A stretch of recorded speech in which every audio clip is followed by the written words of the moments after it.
And so there you have it, beginning with this basic institution of representative parliaments.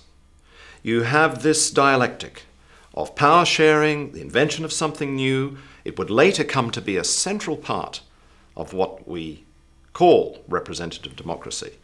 But its dark side was conquest, the extension of power over others. And so many of the institutions of representative democracy have been plagued by that dialectic, so to say.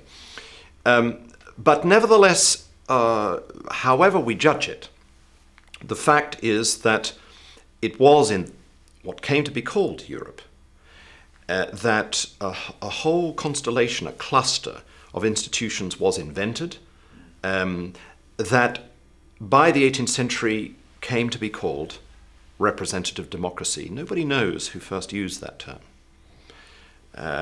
It is a Anglo-French American invention. It's an invention of the Atlantic region. It was started in America and then in France. Well, that's when the language, the term is born, but the institutions were much older. They were invented much earlier. They include, so by the 18th century, when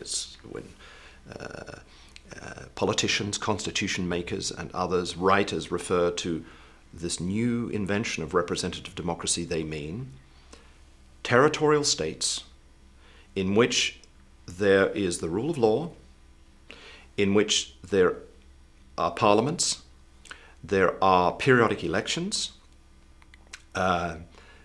parties come later, but there is the first intimation that parties are an important part of this component, and that the elections are fair, and that the franchise should be extended.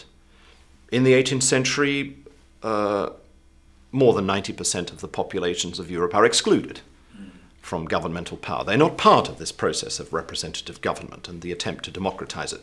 That process begins sometime between the American and the French revolutions and is given a huge boost by this dramatic uprising that came to be called the French Revolution, and which meant that from there on common men and women could not be excluded from power. There was no justification for this, and so the struggle for equalization of the franchise, the right to be part of the representative system, began. So representative democracy, in short, is not only a term that comes relatively late, but it is a term to describe this cluster of institutions that all have their own unique beginnings. Most of them were not intended as such. Their use, they subsequently had, was not intended as such by their inventors. Many of them had Christian origins. The secret ballot, for instance, which I've mentioned already, its main champions were dissenting Christians who disliked the alcoholism and the thuggery of elections, and thought that one key way to clean up elections was to stop the bribery and the blackmailing. And this would require that the vote which is cast is secret.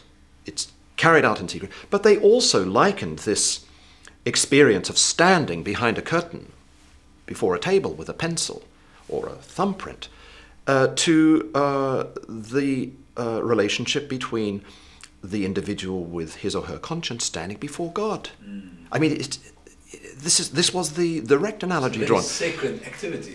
Exactly, and most of these institutions that came to be called representative democratic institutions had a theological